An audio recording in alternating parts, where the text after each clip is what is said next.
We've got our first official Cincinnati Bengals depth chart of the regular season. Let's talk about the takeaways before we get into the biggest questions the Bengals can answer early in the season.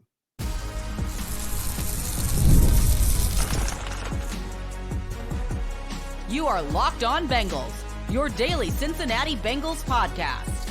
Part of the Locked On Podcast Network, your team every day. What up, Bengals fans, and welcome to another episode of the Locked On Bengals podcast. I'm your host, Jake Liscow. He's your host, James Rapien. We're part of the Locked On Podcast Network here on Locked On Bengals, covering your team every day on YouTube and everywhere you get your podcast. Welcome back to the Everydayers, and thanks for making us your first listen to all of you who do. If you're new to the show, you can always subscribe on YouTube and anywhere you get your podcast to stay up to date on all things Bengals, like a few weird quirks on this depth chart that we're going to start the show with today. Today's episode is brought to you by FanDuel. Now through September 22nd on FanDuel, all customers can bet $5 to get 3 weeks of free NFL Sunday ticket from YouTube and YouTube TV. You can check it out at FanDuel.com to get started. We're going to start the show today with the Cincinnati Bengals depth chart, first official depth chart of the season. And if you're watching on YouTube, you can see it pulled up as a visual aid. We're then going to get to, as I said, some of the questions the Bengals can answer early this season, like have they done enough on defense? And whatever's on James's mind for the biggest questions facing this team. But on the depth chart, James, pretty much all as expected on the offensive side of the ball, except perhaps this mild surprise of seeing Drew Sample listed as tight end 1, which might be a bit jarring for some people who expected Mike Gesicki to be the lead at the tight end position. And he is. It's just they're going to use Mike Gesicki in this hybrid role where he's going to take snaps away from Andre Yosavash in the slot, who's listed as the slot receiver.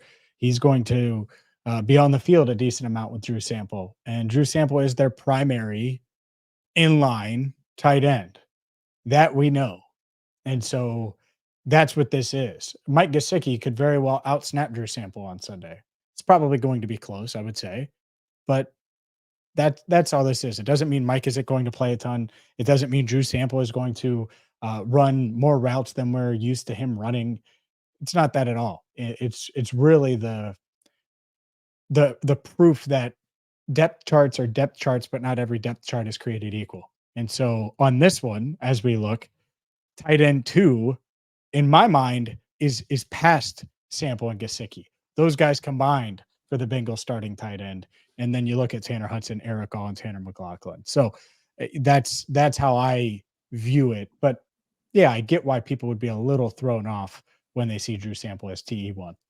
The one other note that I would throw in there is this is the same as the first depth chart back on August 5th. Drew Sample was listed as TE1. Mike Gesicki was listed as TE2. And as expected, like you said, James, this is going to be a role that is a platoon. They have different jobs entirely. They play the same position in name only for the most part, although we saw Mike Gesicki line up in line a few times in the preseason. For the most part, we expect him to continue to work not attached to the line of scrimmage, not in a three-point stance, expecting him to be more or less big wide receiver, Mike Gesicki. Drew Sample will continue to work in line, be a blocker, do those things, catch a few passes in the flats, maybe make a really impressive play to jump over a guy and get into the end zone. Maybe we'll get that again from Drew Sample this year. Probably going to see him continue to get some snaps in the backfield as well. Will be interesting to see how they approach third down back this year, whether that will be one of the 2 starters at running back, where Zach Moss is still technically ahead of Chase Brown on the depth chart, but expecting those guys to be a pretty clean split, at least from the start of the season until something defines itself there. It'll be interesting to see if Drew Sample continues to get some work there, or in the split back stuff where they put a running back in Drew Sample in the backfield beside the quarterback in certain pass protection situations. Drew Sample will be all over the place a little bit more than we'll see Mike Gesicki lining up all over the place. Yeah, I think that's fair, simply because Drew Sample's blocking translates. And one of the things that I think is interesting when I look at this depth chart, are we sure Tanner Hudson's going to play more than Eric All? Because I'm not. Eric All might outsnap Tanner Hudson on Sunday, and it's because he can block and they trust him to do that. And so again, you have to take this to a certain extent with a grain of salt, and that is the one that stands out the most. There aren't many other surprises. I will say, when looking at the wide receivers, and again, some nuance here. Let's just say Jamar Chase doesn't play. On the depth chart, Jermaine Burton is listed as the backup. And if Jamar doesn't play, Burton will be active. I'm confident in that. But Trenton Irwin would be the one that would slide into that other outside starting spot. And or maybe it's Irwin in the slot and Andre starts outside. The point is, though, I don't think that Jermaine Burton is starting if Jamar Chase is out on Sunday. Yeah, the everydayers would know from listening to us throughout training camp that Trenton Irwin was working in that Jamar Chase role throughout training camp in Jamar's absence. So I agree, that's probably the next guy there. There's also this theme on Bengals depth charts generally to put rookies as low as possible, even though it doesn't reflect real life all that often. Although if they only activate 4 tight ends, which I would probably expect for week 1, it wouldn't be shocking if Tanner McLaughlin is the tight end that is not active. I think that is probably representative in terms of the depth chart there. The one other note here, the one other change, actually really just the only change to any of the starters on the depth chart from that first depth chart back in August to the first depth chart of the regular season, is Andre Yosevach as a starting wide receiver. Trenton Irwin was previously in the top position on that depth chart. Anything else on the offensive side of the ball, James, before we move to the defense? No, let's get to the defense, where I think it's pretty darn interesting. And I'll start with Dax Hill. He wins the starting cornerback job, and DJ Turner is obviously his backup. And yet you look at this depth chart, and guess who Mike Hilton's backup is? Dax Hill. And so they're clearly confident in Dax Hill, and you could see Dax potentially moving inside if need be at times, or in games if something did happen to Mike. And that also, I think, does show that they are confident in DJ outside. It gives them that flexibility with Dax. It's a little bit of a surprise to me to see Dax as the backup nickel. I don't know if that's how it will play out, if that is the way that it indeed is required to play out in a game. We've seen these sub packages with Mike Hilton going off the field, then bringing in an extra safety on the field, along with the linebacker going off the field, and Josh Newton getting onto the field throughout the preseason. The Dejon Anthony, Josh Newton third down package, where Logan Wilson's still on the field, Jermaine Pratt goes off, and Mike Hilton's going off in certain situations. They're not kicking Dax into the slot there. They're continuing to work him outside in those packages. But obviously they feel like he has a lot of positional versatility in Dax Hill. That said, I'm a little surprised that it's not just DJ Turner, maybe. Maybe that would feel like a slight. Maybe that's the thinking there. If DJ Turner was listed as a backup nickel and the backup to Dax, I think that is just a little surprising to see Dax listed as a backup nickel. Yeah, I think it could be as simple as they tried DJ at nickel too, and they feel more confident with Dax in the nickel spot, especially because DJ, I really don't think he lost the outside cornerback job as much as Dax just kind of took it over the past couple of weeks. And so I think that there's some confidence there. And he's been an outside corner. I mean, I talked to people in the building during the offseason program, like, could DJ be a nickel long term? And it's like, with his speed, you want him outside if you can. So that might be it as well. Yeah. The only other changes here on the defensive or special teams parts of the ball that I have noticed, Chris Jenkins gets a promotion. Jay Tufele on the initial depth chart was listed as a second stringer. And they also had a nose tackle on the initial depth chart. They no longer have nose tackle listed as a position here, period. And then as far as the specialists go, Chase Brown promoted from second string kickoff returner to first string kickoff returner between August 5th and today. Travion Williams switches spots with him, and Jermaine Burton makes an appearance here on the punt return unit where he previously did not. Those are the intricacies of the depth chart explained. Coming up next, let's dive into some of the questions that we would like to see the Cincinnati Bengals answer as the regular season is ready to get going. And there's a few of them, and they can get these answers to us early in the season. We'll go there coming up next. You've heard us talk a lot about FanDuel. Well, FanDuel is America's #1 sports book, and right now we have something a bit different for you, something that you have to take advantage of. And It's because now through September 22nd, all FanDuel customers can bet $5 and get a 3-week free trial of NFL Sunday Ticket from YouTube and YouTube TV. That's right, 3 weeks free with NFL Sunday Ticket from YouTube and YouTube TV. All you have to do is bet $5 on FanDuel. It can be for new customers, existing customers, doesn't matter.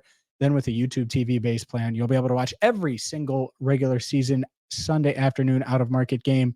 All you need is a Google account and a current form of payment, and you can cancel anytime. Just visit FanDuel.com to download America's #1 sportsbook. Again, that is FanDuel.com, FanDuel.com, America's #1 sportsbook.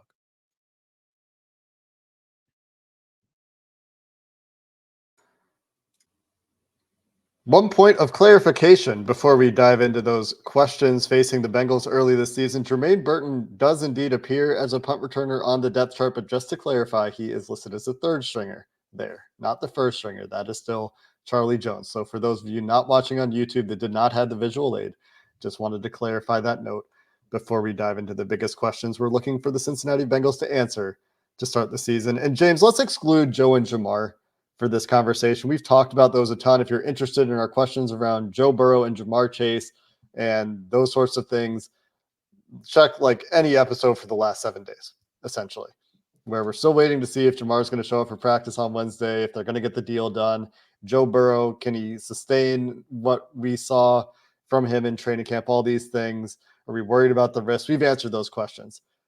So what else is on the top of your mind when you're thinking about what questions the Bengals have to answer to get back to how we felt about them, around the San Francisco and Buffalo games last year? We're like, oh yeah, this is still a really good football team. Yeah, hopefully their ceiling is past that, right? And that's just how they start this year. We haven't seen them start that way, which is much easier said than done, but maybe they can. And if they do, a big part of it, I think, is going to be these new faces, these new skill players that are either in new roles where they're relying on them, from Andre Yosevach as a starter on the depth chart to Zach Moss as a starter on the depth chart, Chase Brown behind him. 3 guys you're really, really relying on. Oh, and Mike Gesicki as well. How do these skill guys, these new skill guys, and I get it, Andre and Charlie have been here and they're entering year 2, but they're new in their role. How do they fit? How does the puzzle come together? Is it going to be this awesome, versatile chessboard where you just give Joe Burrow all of these different weapons that they can put in different spots? Or is Andre just the dude that's going to play 80% of the snaps in the slot? And that's that. Or is it going to be the Mike Gesicki show in the slot and it'll be 50% Mike and 50% Andre? Does Charlie Jones get in there? I think it's something that we'll get an answer to over the next month. Maybe not one game. I don't think we'll know Sunday evening when we're doing our post-game show. But that is what I'm looking for, is the workload for the running backs, how they fit. And same thing goes for this wide receiver room, which I include Mike Gesicki in because obviously he's going to be a huge part of the passing game. Yeah, finding out how exactly they plan to deploy those weapons with the changes they have on the offensive coaching staff, with Dan Pitcher's promotion, how his influence on the offense will integrate a depth chart of skill players that really is something that you could see contributions up and down the depth chart, even when you get past the stars of the team. And then you add to that the addition of the passing game coordinator, Justin Riscati, and his potential influence coming to the team.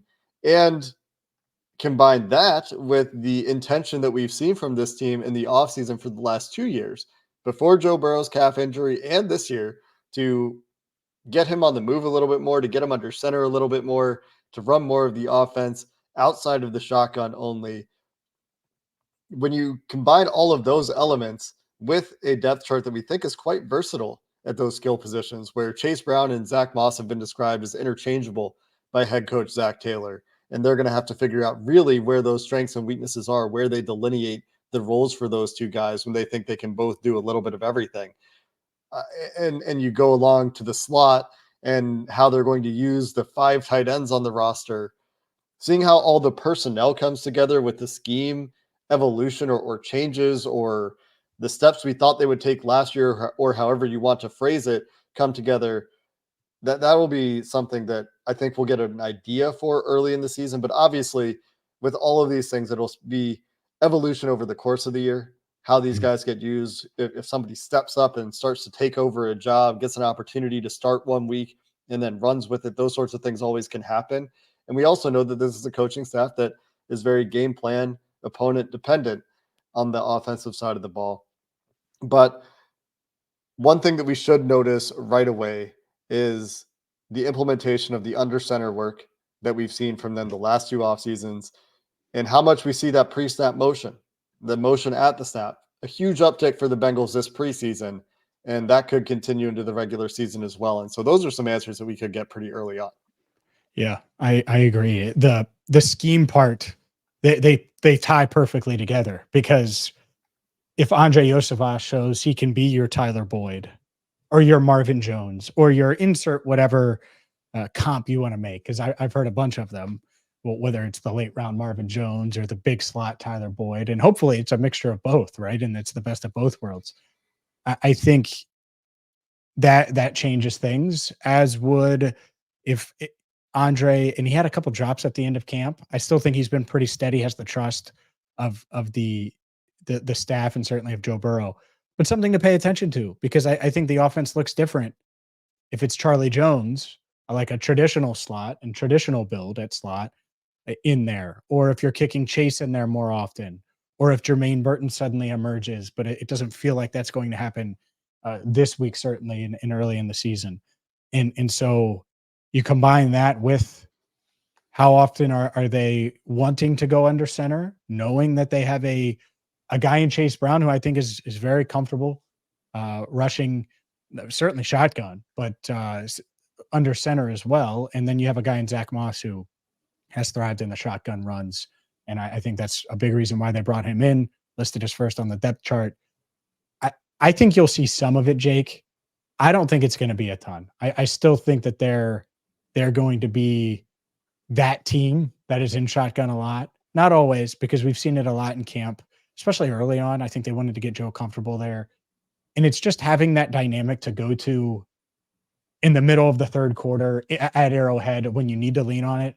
That would be nice. And that's something that they haven't had, or to start the game at Arrowhead, or to start the game against Baltimore. And so hopefully it is effective enough and they're confident enough in the under center game to go to it when they need it.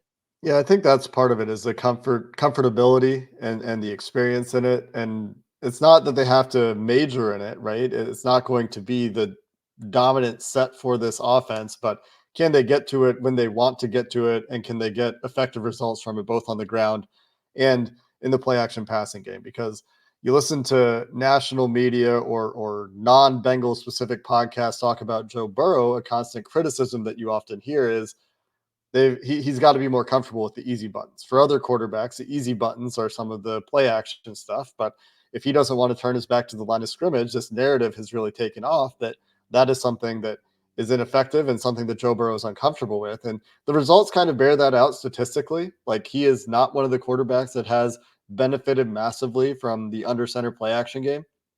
So if you can change that, and obviously last year, a huge anomaly in this sense, because they, I think, had 8 total snaps of under center Joe Burrow play action last year, because he couldn't do it for the first 5 weeks of the season. They didn't really get to it until the middle of the season when they got hot. But if they can take that offense, like I said, referring to this part of the season last year again, and get those results over the course of this entire season, then you're feeling great about the offense, because that San Francisco game last year was so encouraging for the outlook we had for this team the rest of the way. Yeah. I mean, we were like, oh, they're back. They're legit contenders, and everything's back. Even though they have flaws, they could win it all. I mean, that was certainly the vibe after what they did to San Francisco, where they controlled the entire game. So that's definitely a factor. I think there's at least one more question on the offense that we can get to. Plus, we need to hit on the defense, because there are plenty of questions there. We will do that and much more coming up next. Passion, drive, and patience. The formula for winning championships is also what keeps your ride or die alive. eBay Motors has everything you need to maintain your vehicle and level it up to peak performance, from superchargers, roof racks, exhaust kits, LED headlights, and more. Whether you're into speed, power, or style, eBay Motors has you covered. And with over 122 million parts for your number one ride or die. You'll always find exactly what you're looking for. With eBay Guaranteed Fit, your part is guaranteed to fit your ride every time or your money back. Because with eBay Motors, you're burning rubber, not cash. With all the parts you need at the prices you want, it's easy to make your car the MVP and bring home huge wins. Keep your ride or die alive at ebaymotors.com.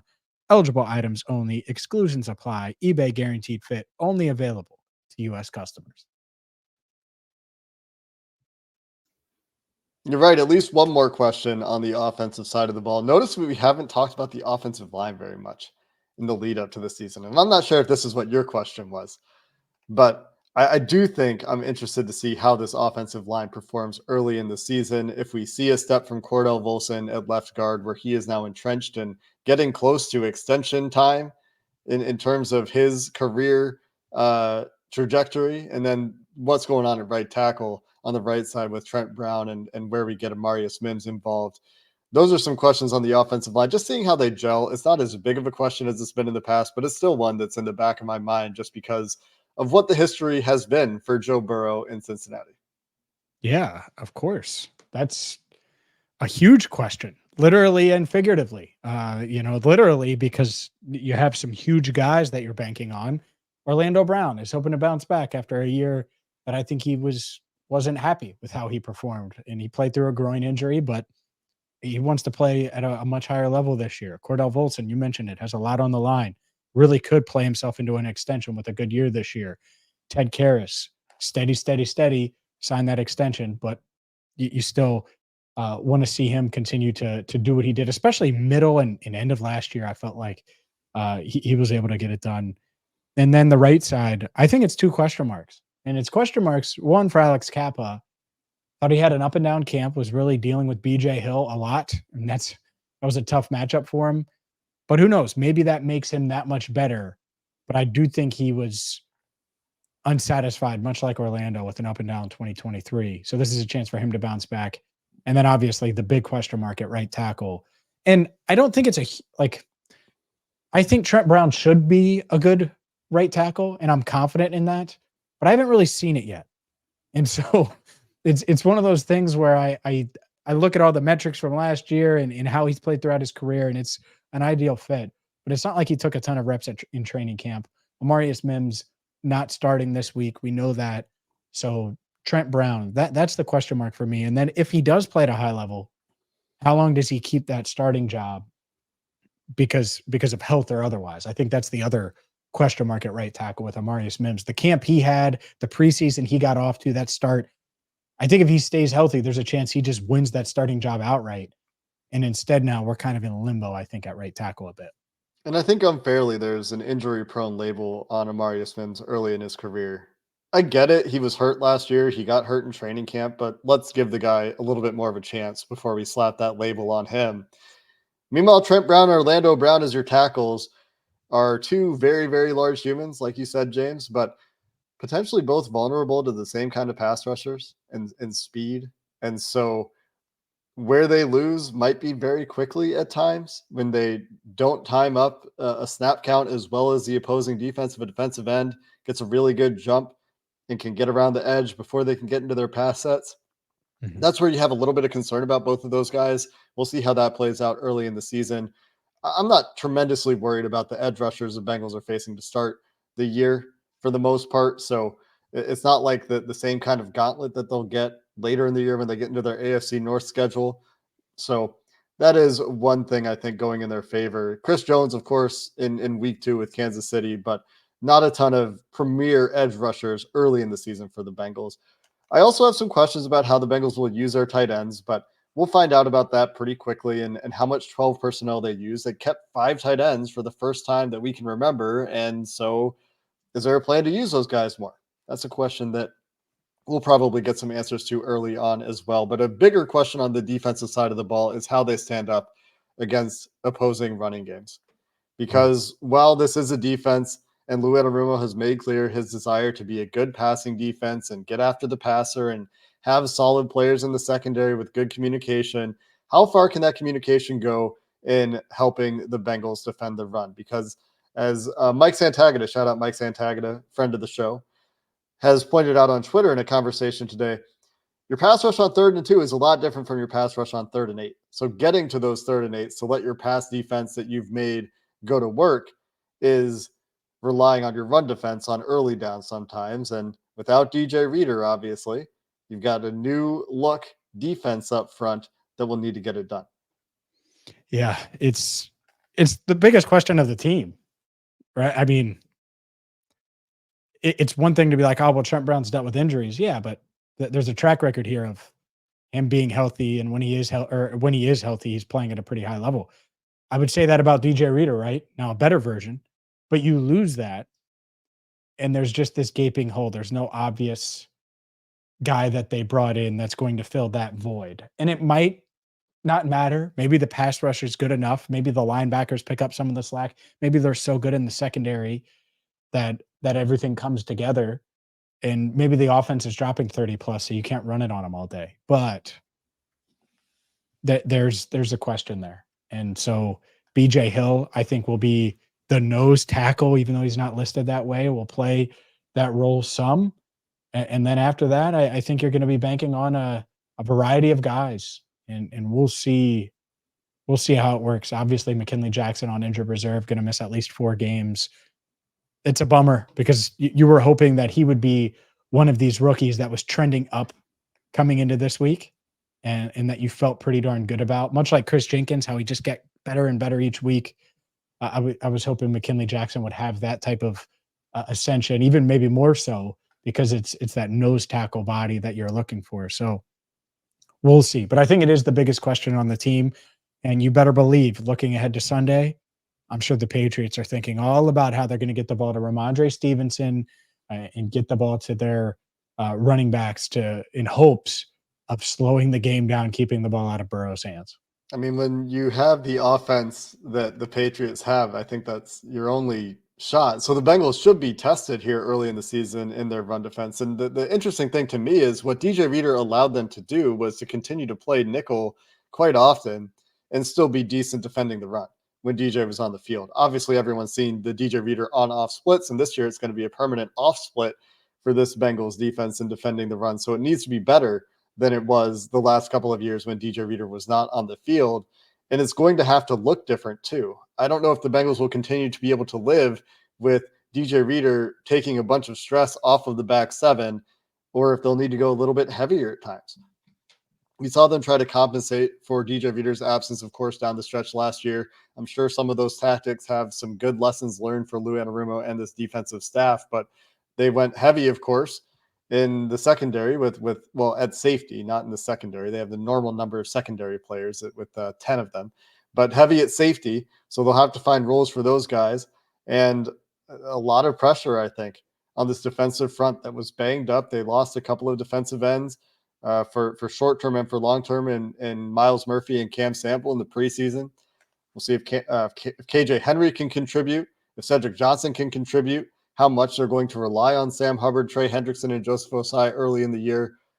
And then, like we've talked about, these questions facing the defensive interior and how those guys perform and how they're used, how they line up, how they choose to try to stop the run will be some interesting approach-based questions that we get answers to, I think, pretty early in the season. Yep. It's going to need to be an all hands on deck type of thing. And who knows, like these guys have heard it all off season. You know it, like BJ Hill's heard it. Sheldon Rankins has heard it. And you go on down the list, and I'm pretty high on Chris Jenkins. And so maybe he just comes in and can help them and give them the boost that they need.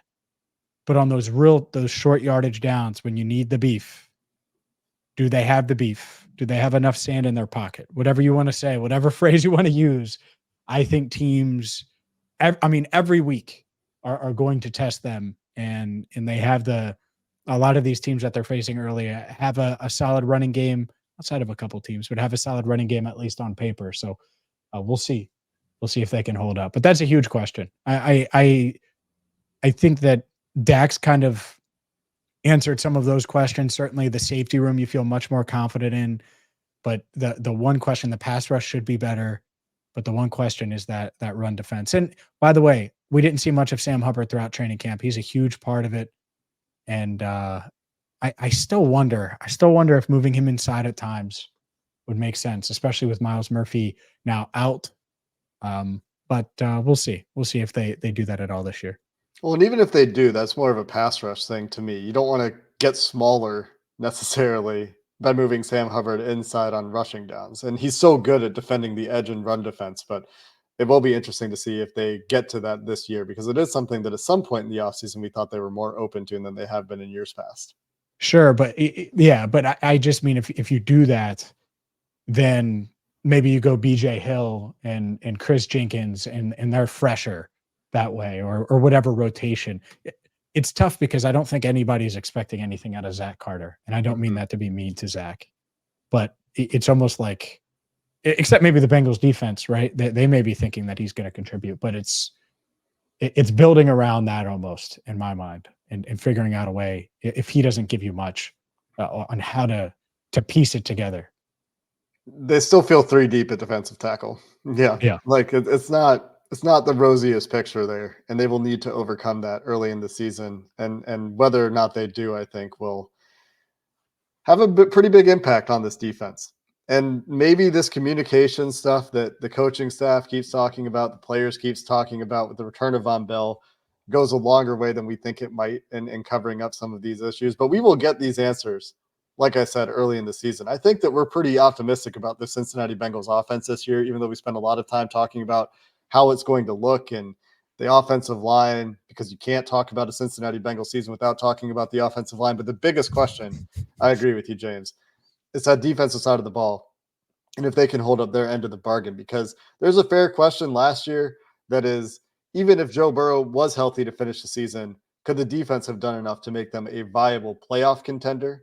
We'll never know the answer to that question, of course, with Joe Burrow's injury, but I don't want to be facing that question again this year, where the offense is awesome and the defense just isn't good enough to make you feel great about them in the playoffs, where they've transformed, honestly, from average units to really good units in the past and gotten some of their best performances when it comes to playoff football. But different roster now than it was the last time the Bengals were in the playoffs. Of course, a couple of years of turnover there. And so those questions will be very interesting to answer. Unfortunately, we didn't have time to talk about any of the specialists, James, but that is going to do it for this episode of the Locked On Bengals podcast. Coming up next time, we've got Crossover Thursday. It's already that time. We have our first crossover of the year leading into the Cincinnati Bengals season premiere. Until then, thanks for listening to this episode of the Locked On Bengals podcast. Hoo day, and have a good